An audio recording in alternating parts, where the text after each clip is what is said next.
neurodivergence comes from general society defining what is Mm-hmm. normal.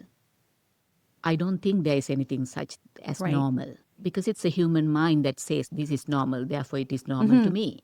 But I don't believe that. I think that all humans never fall into one specific normalcy. Right. You and I have encountered so many other friends. I see some things like me, some things not like me. So which one is the normal?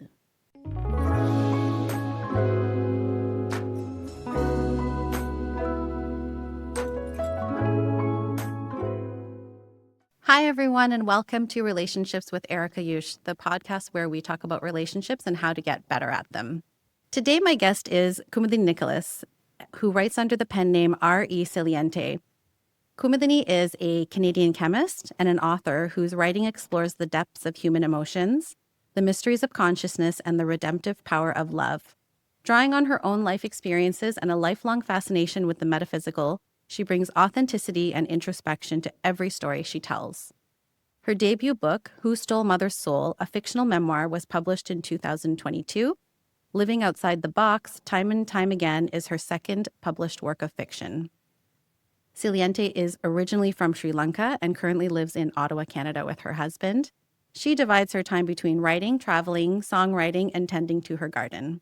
So welcome, Kumudini, to the podcast. Thank you, Ericka, for introducing me in the most perfect way and also inviting me to have this podcast with me.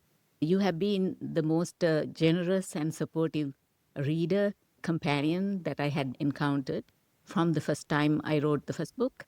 And I truly appreciate you including me into your podcast. Oh, thank you so much. I've read both of the books, and I'm really proud to have you on the podcast today so that we can talk about these really important topics that you've brushed up. We can talk about both books if you like, but today we're going to be focusing on her second novel, Living Outside the Box. So tell me a little bit about yourself and what inspired you to write Living Outside the Box. So I have been writing from small days. As a young girl, I have been interested in reading and writing a lot. And so when you become an adult, you observe your life and you learn things along the way. And when my mother passed away, that's where the trigger was to write my first book. But for the second book, I must say that there was no specific trigger as such, except the fact that I had a dream once about a family member who is diagnosed as mentally not ill but challenged. So I was wondering why I saw that dream, because in that dream, the person was in distress. And then I was thinking of writing that as a story to bring out the importance of knowing mental illness and how we can support each other and things like that. But then when one day, I am a traveler, as you mentioned, and I was traveling to England and I met this person. And I have never seen the person before, but I sensed that I recognized the person. Right. So like a sense of déjà vu. That's correct. And then I sensed that person also recognized me. But that's the end of that encounter. But I was thinking about this. How could that be? And so that's where the concept of reincarnation came to my mind. So I must have met this person somewhere in another life, and that's what I thought. It may not be true, but I combine these two things into a storyline because people want to know more about neurodivergence or mental challenges.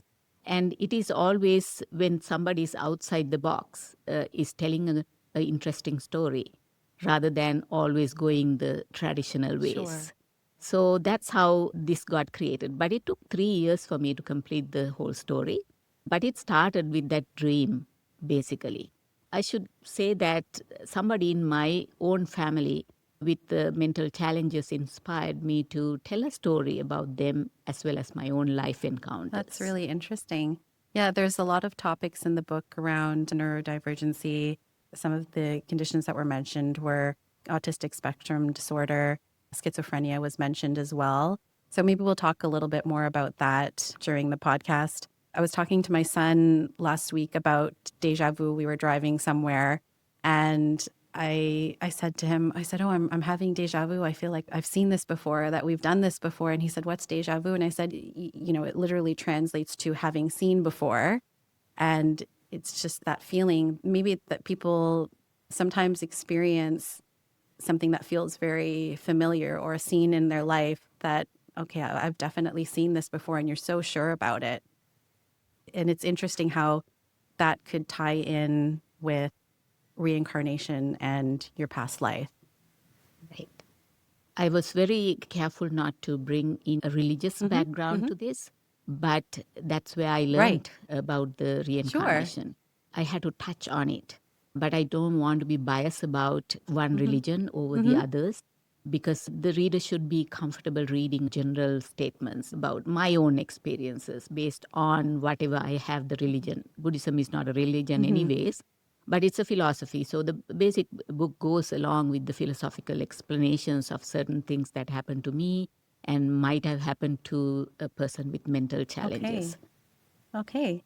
How has your understanding of neurodiversity shaped your perspective on identity and living outside of traditional expectations? Okay, so one thing is that neurodivergence comes from general society defining what is normal. I don't think there is anything such as normal, because it's a human mind that says this is normal, therefore it is normal to me. However, when the majority of people or humanity fall into a certain category of normalcy, and if there's anything outside that, people start looking at it. Why is that different to my behavior, my thinking, my observation, and my applications? So that's how the neurodivergence, even the autism or schizophrenia, anything came under that everybody else in one box saying this is normal, and anything beyond that is not normal. But I don't believe that. I think that all humans never fall into one specific normalcy. You and I have encountered so many other friends. I see some things like me, some things not like me. So which one is the normal? So based on your question, I don't have a bias around any of those things. But when I had that dream, I realized that individual had a difficulty to handle very normal things that I would have handled because of the inability to see the way things are. And so I read a lot about this autism as well as any other neurodivergences. And based on that, when writing this book, it gave me a reality look into the world, how people actually categorize this in research papers, in books. So it gave me an in-depth understanding. And it opened my mind more and more to people who are categorized as neurodivergence, to accept into the society how we can help them. So the book describes that. The character Emma fell into a situation that she has no choice but to deal with situations because of a person who is not thinking like her. So there is always a boundary that any human mind can go so far. And so up to that point, she went. And beyond that, she could not. By writing the story, I came to realize that people struggle. People struggle their own mental disorders, and those who are associated with also struggle because you care, but you can't care beyond a point. So my understanding of neurodivergence became sharper and deeper because of this writing, and I'm very appreciative of that for myself. And I'm hoping that people who read the book also have that kind of open-mindedness to see that the world is not black and white. It's all kinds of grays. That is why I think I wrote the story in such a way that how far Emma went to being happy and content herself while supporting someone who is in need of help. But if that other person who has the difficulty has no way of showing empathy or affection to the person who is treating that way, then it breaks, because we are all humans. So Emma was tolerating up to a point, But Paul, who is the neurodivergent person, couldn't keep up Sure. with it. He couldn't meet certain needs that she had. Exactly. So, but this is natural. This is normal world. I have seen this happening within the communities, within Sure. people. I'm hoping that this story will actually give people to open their minds a little bit more, a little tiny bit more, if Well, possible. that's what we need. But Yeah. yeah, but the three characters, I created them, right? So I combine all three together to meet in each and every lifetime because each one had encounter between the three of them in the very first encounter. So that's how the story got developed. And so the neurodivergence actually understanding it more deeply helped me to understand the world a little bit better. And I'm hoping that's what will happen when people read this book, will do to their minds as well, and how they can tolerate and help others if somebody is reaching out to them with the difficulties. Be wonderful. So other topics and themes that are touched on in the book are about past lives and reincarnation. Actually, I was reading one quote that you had at the beginning of the book that really touched on that. It was a quote by Rumi, and it says, "As a human, I will die once more. Reborn, I will with the angels soar. And when I let my angel body go, I shall be more than mortal mind can know." By Rumi. He's a 13th century poet. And I felt it really tied in well into this question. So can you tell me a little bit about what that quote meant to you? And what is it about reincarnation and past lives that you decided to bring into the book? So I was born to a family of Buddhists from small days. That is what I knew as a religion. Although we all know that Buddhism is not a religion, it's a philosophy.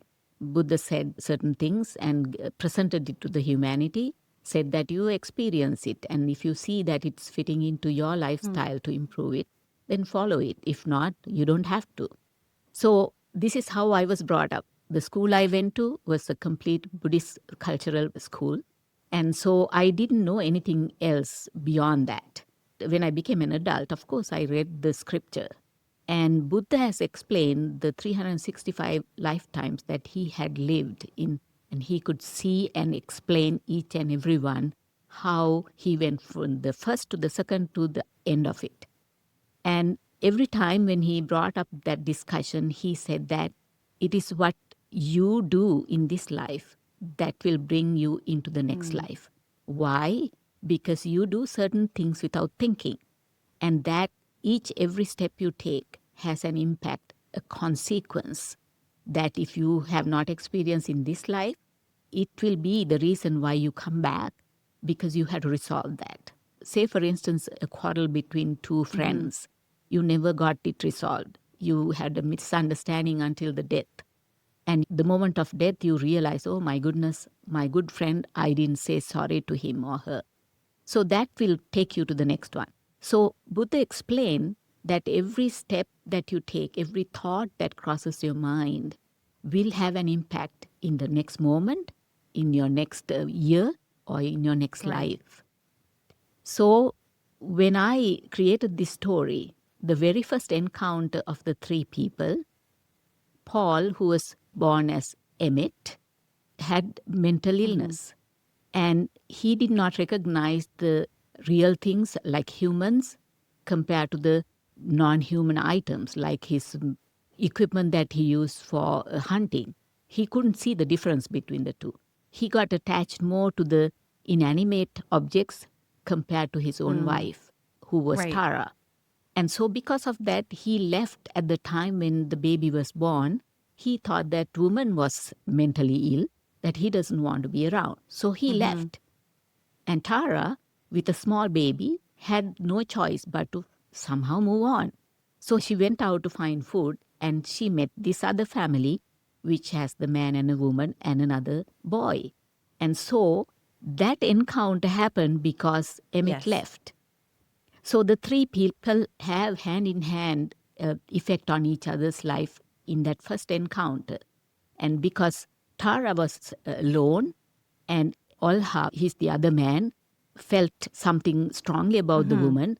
They got together and they crossed the line. So that's the karmic start. And in that society, long centuries ago, and even today, I believe is unacceptable spiritually, socially, or philosophically. And that was the karma that led them to be reborn in different lifetimes, all three of them at the same time. And that is how it went So along. this is a description of a karmic cycle. Exactly true. But Emma, in this life, was the participant in that first one. Paul, in this life, was Emmett. And James, in this life, was Olha. So that's the connection.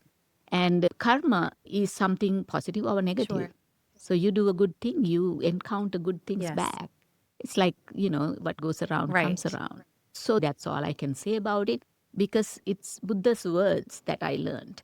And I combine those things to explain why Emma could not find romantic love or affections, even getting hurt by some other man with mentally illness. So I try to explain her current predicament using the Buddhist philosophy. Interesting. It kind of brings up the question too, is then how do we break the karmic cycle? You can. I believe firmly. If you become more and more understanding of what the karmic experiences will be, plus or minus, you can change it. You certainly can change it, but you have to be very mindful about it.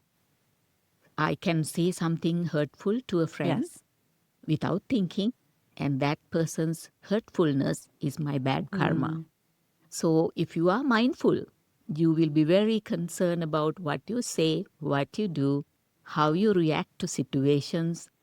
Everything is up to you. It's all about your mind. So that's how I live my life. I try to live my life, not to hurt anybody. But it can happen, Things can happen because we are humans. We make mistakes.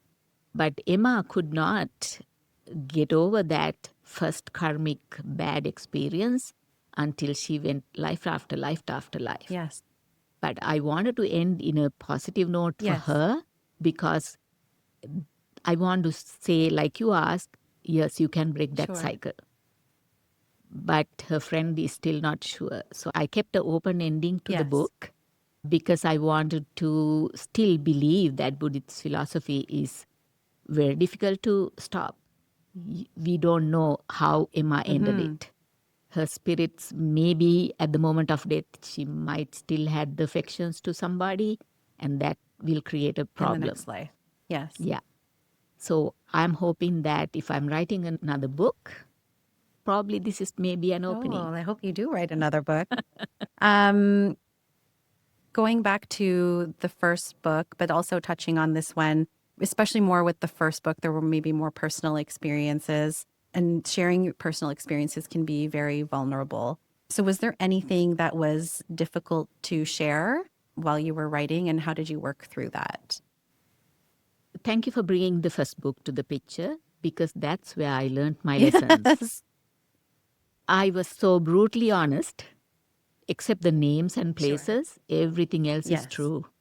And so when I wrote the truth completely out on a piece of paper, I relieved my stress. I forgave my mother. I forgave anybody else who did anything wrong to me. And that was a relief. That was cathartic. But then reader came back to me and gave so much of their own opinion. Yes. And made me realize, okay, now you're looking at me in a different light, for sure. And some people have sympathy, some people have empathy, some people have very rude remarks about how could you,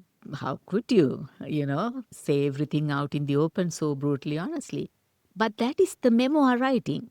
That's how I learned from my workshops that I went. If you are writing a memoir, if you are not brutally honest, reader knows that. And that's not a memoir then. That's fiction then. So I wrote the memoir the way I wanted. And I decided, no, I won't be writing another memoir, although I could. That's why I went to the fiction. And these characters were created based on those two things I explained earlier. So it's not really real, but based on little elements of truth. Because it was just elements of truth that belonged to someone else, it was not bad to write this novel. I didn't feel strongly like I will be commented Sure, like on. any fear of any backlash. Yeah, but there still will be. There was one already I got. Really? Yes, somebody is saying that I have political intentions when I wrote the first incarnation story in Stonehenge. And Interesting. I What an was, interesting comment. and I know. And I was thinking, where did I find a political connection to that? It does not. But that's the perception of the reader. Right.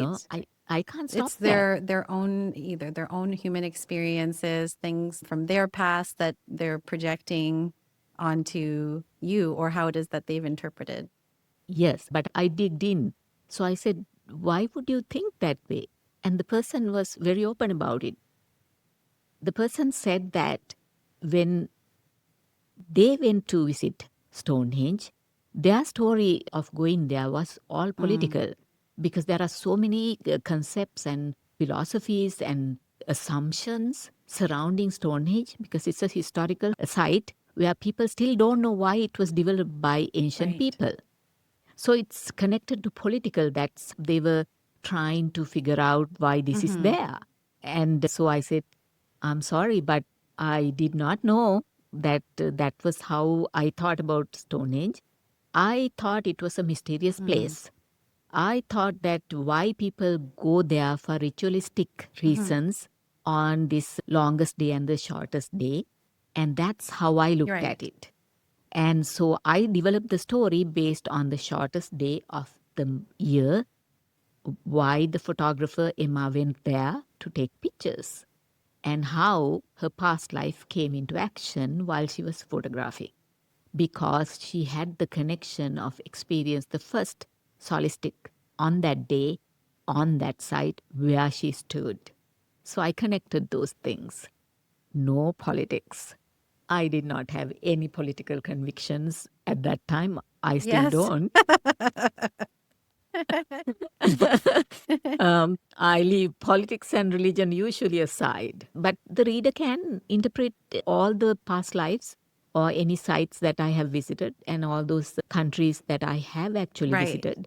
And so that's why I know the story behind it, history behind it, basically. Specifically, one person was asking about the synagogue, the Jewish Yes. ghetto. I was fascinated by it because it really still Yes. exists. And I visited the bookstores where I found history behind it, and that's why I read all those things and developed the story. But it really is there. And the yellow bridge is still there. And the canals, of course, the canals are there. I went on the canal and I experienced certain things as well, little things. And the cat. My Yes. cat was exactly like their Yes. cat. And whenever I see an orange cat, I go into some strange Yes. place. And that cat actually was very friendly. It is sitting there, huge cat. Cute. And yeah, and it stood up and came to talk to me Interesting. when I Yes. went there. And I touched it. And then the storekeeper, of course, told the whole story behind the cat, why the cat is there and things like that. It stuck in my mind. So I developed the story around that. So anybody who has visited those places might think about, oh, okay, I felt something too. Maybe I should write something about it. And so, no, it's all about the reader, how they perceive my story. And I hope they will enjoy reading the story as a story. Sure. I think that's interesting to think about other people who have visited places that you have visited and maybe the karmic energy that they're bringing to that space. Right? Correct. Correct. And why do we think that we want to visit certain Sure. place? There is some connection, like the place that I went to, that museum in St. Augustine. I saw a dream and I saw that place and I wanted to go and see what it is about. And I went there and I experienced all those experiences I had was real. The basketball, everything is real. I experienced them. So then I connected those to the past lives because I wanted to bring some storylines between Emma and whoever she was in the past life. With Valentine Erickson, it's personal. Choose Erickson Law Firm for your legal needs in 2026. They provide sound solutions to our clients' legal problems in a personalized, responsive, and cost-effective manner. Call him directly at 613-692-5885 for real estate, wills and estates, and tax law. Okay. What is a message of hope that you wish readers to take away from the book? My honest hope is that they will read on mental illness, because we are in a society that life is not easy.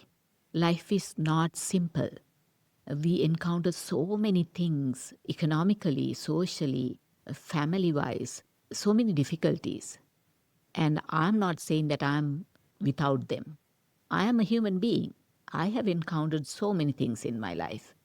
And so my hope is that this story will actually open their minds to realize that we have friends, 10 friends. 5 of them have difficulties, mentally challenged. How do we deal with them? How do we treat them as normal human beings? We want to include them. We want to recognize their potential, because when I was reading, I realized that neurodivergent people see things very different to any other. Because of that, their insights into difficult questions to get answers, somebody who does not have that condition may not be able to do that. They come up with plans because they are thinking differently, looking at things differently. So we have to embrace that. We have to accept that and recognize that and respect that. I have encountered similar situations at workplace. And some people do things very differently, but they come up with certain answers that nobody else can. And so why do we think that's a weird person or something? That's a huge contribution to the society to resolve some of the issues that others can't resolve. But when they're being categorized as not normal or neurodivergent, those terminology actually can hurt them. Yes, because they're being labeled. Exactly.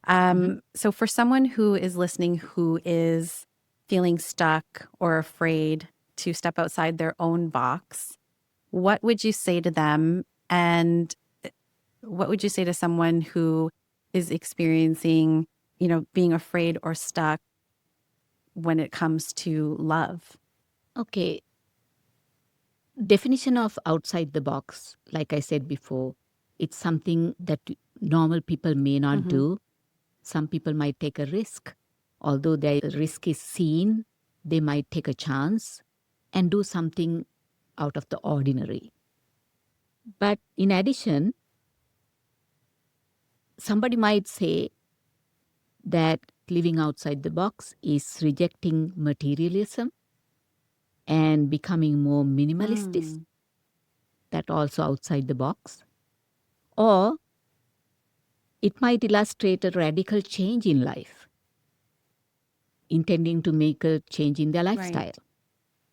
So if the person is stationary in one place now and don't know where to go, what to do, and thinking of living outside the box a little bit, a lifestyle change, that is, not taking risks. I will never advise anybody to take risks unless they really know what they're doing. Because I'm a person who is so reluctant to do anything outside the box. Was this outside of the box, though, the writing the book? It is a fiction, though. See, that's what is different is. But writing is my hobby, and that's what keeps me grounded. But living a life is different. If I live my life outside the box, I will be a completely different person, right? So if somebody is wishing that, I hope there's a change, I hope I can take some change into my life. What I would do if I'm planning that is to write down the consequences of that change. So if I see myself living in a monastery, that's completely outside my box, because you change your lifestyle drastically. So I will think about it. Okay, I love to be peaceful in a monastery. Okay, so what will I miss? What will I change? and what will that change bring as a consequence? Will I miss my family? Will I miss listening to my music, singing a song, or going out with my friends or my family? Can I tolerate that? Will that have an impact on me for me not to be there anymore, that I want to reverse? Will I be able to reverse it if I take that huge leap with faith, of course? So that's how I will mitigate anything in life. Anything, like I change my diet, how will that affect me? And some people say, the dieting is not something people should be doing, but you can do that 14-hour dieting or whatever, 2 meals per day, and the rest of the day is not eating kind of thing. If it is helpful to you, weight loss or whatever, and reduce your blood pressure or something, yes, there's a benefit to that. But it's a huge change because I'm used to eating 3 big meals per day. And so will I miss that third meal? Will I cry out for it and start eating more? So like that, individual has to analyze your own state of mind, your state of leap that you are looking at, and then see the risks and benefits. Absolutely. Yeah. If there is a big risk I see in the future, I won't go there. But if the benefits outweigh the risks, then I will. And that's how I will make my decision. So you give in to your desires sometimes. If I'm 12 years old or 13 years old, I don't know how to do those things. But if you are an adult, you know how to do that. You will see the benefits in it, but then you see the risks in it and see whether there is really a good thing to take that step or not. So that's my way of looking at it. I'm sure, Ericka, you might have more insights into this kind of behavior in people because you have a huge number of friends and you might have encountered other things that are happening in their lives. So you learn from your environment as well, much as reading a book. But I think people have a gut feeling. People should be able to feel that gut before you jump into something that is so unfamiliar outside your box. Oh, I love that. It reminds me of one way that I like to look at things if I'm thinking about maybe a major life change, maybe doing something that I might be scared of. I like to imagine the worst that could happen, but hope for the best, you know? So then in my mind, I've prepared myself for all of the things, all of the fears that I have, but going into it in a hopeful state and trying to manifest the thing that I actually want. I support you on that, if that is how you want to reach out. Only thing I will change in that scenario is that hope. We can hope anything. We want to hope the best. But hope has to have a reality. And that reality comes with your experience, life experiences. And if you can pin down 3 things that you hope actually become reality or not, and if it does not come reality, what the consequence is, you are on your own. You can go. But I would not depend on hope alone because I have We have experiences. to help hope along. Yes, we holding on to hope is a good thing. Some people are hopeless because they don't see the hope. So if you can't see the hope, that's a sad state of mind. If you can see a hope, yes, you should hope for the best. Of course, so hopes can become reality. But you have to be more realistic about it, that hope. But I wish you all the very best if that is what you're planning to do. Yeah, I hope you will climb the mountain Kilimanjaro and find the person that you really want to find up there or something like that. These things can happen in real life. Yeah, you can hope Have for to be that. open to the possibilities. Exactly, exactly. I wish you all the very best for that. Thank you. What is next for you? Are you going to be writing another book? The only thing I'm thinking about writing another book is because many people are asking me to. Many people think that even at the book launch, some people said, okay, invite me for the next book in another 2 years' time. That gives hope for them to see something coming out. And that gives me so much positive energy to think of writing another one, but it has to come to me. Yes. I have certain thoughts about certain things that I can write about, but it didn't come down to that point that I can take a piece of paper and start writing. But there's hope. There's always hope. I am looking for that inspiration, like you've asked me first. There has to be something to trigger you to say that, okay, I think this is a good point to start writing. But I have not stopped writing even after writing Sure. this. I write this and that. I started writing about a spider in my kitchen wall Oh, wow. because I thought, oh, the spider has a mind. It can think about things around it because it lives behind the refrigerator, which is warm. And I thought, okay, maybe spider is thinking about what I feel. And so I was going into that realm of thinking of spider's voice. And who knows what will come out of that? Maybe a short story. If you don't mind talking about it, what is your process for when you start writing a novel? I don't ever think about it as a book because my books, both books have chapters and each chapter has sections. Each section has several paragraphs. Each paragraph has sentences, several. And each sentence has started with one word.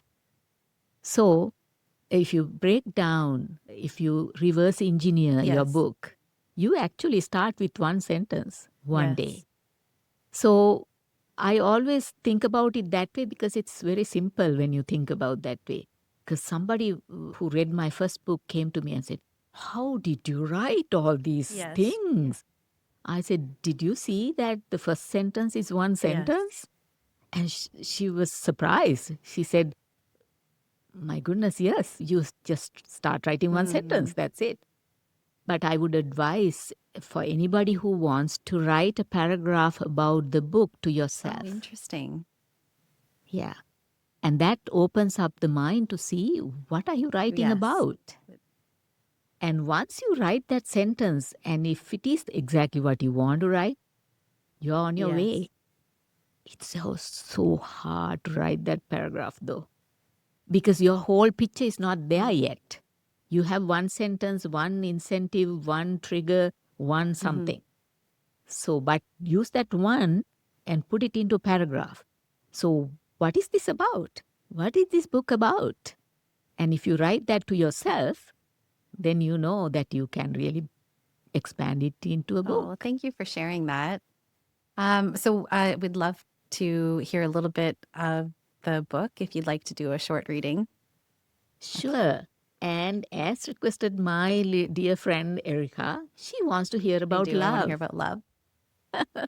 So, although Emma did not encounter true love as such, she felt certain things about both Paul as well as James because of, in my opinion, fictionally writing, it's because they all have met before. Yes. I'm going to read a little bit about that person that I met, that I felt that I have seen this person or felt something about that encounter.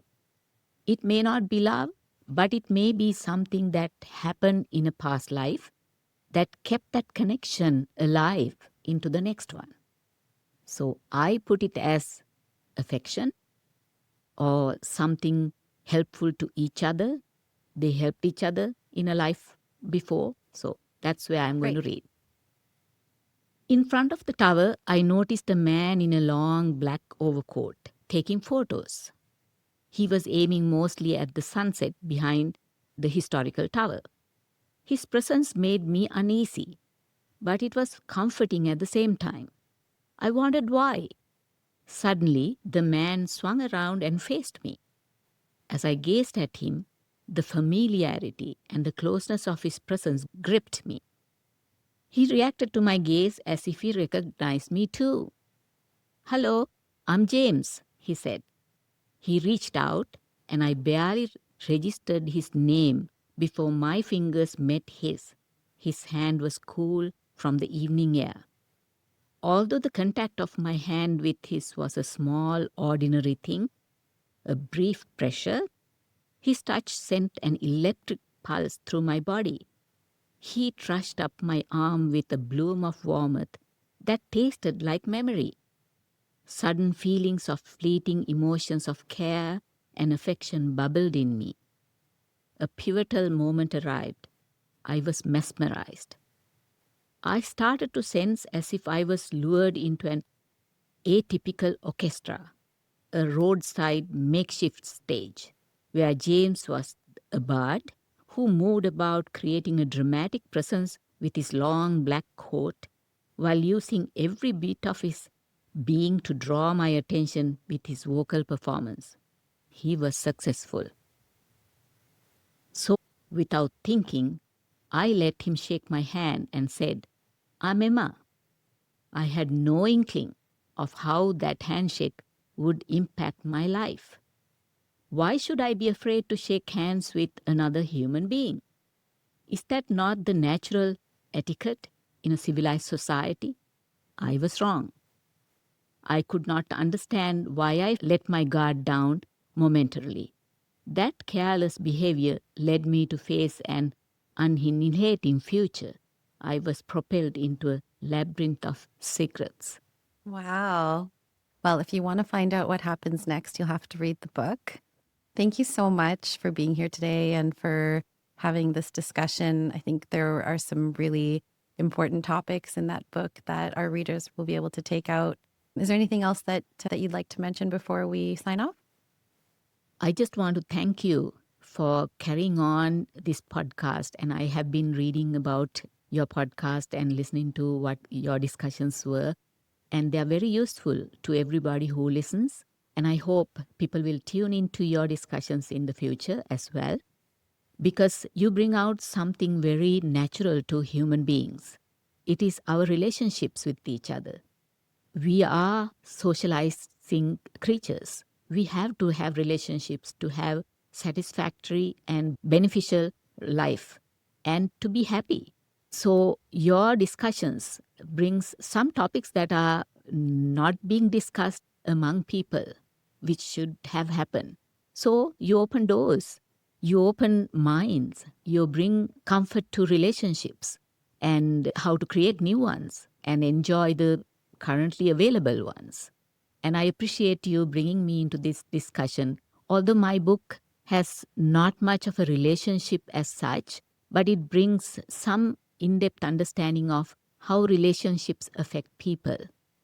And especially if there is a diverse range of people in our society, how we could communicate with them and how we should embrace them and respect them and accept them as part of our society. And neurodivergence should never be the elephant in the room. It should be discussed. And thank you, Ericka, for bringing me into this discussion. I really, truly enjoyed it. Oh, well, it was my pleasure. Thank you so much, Kumudini.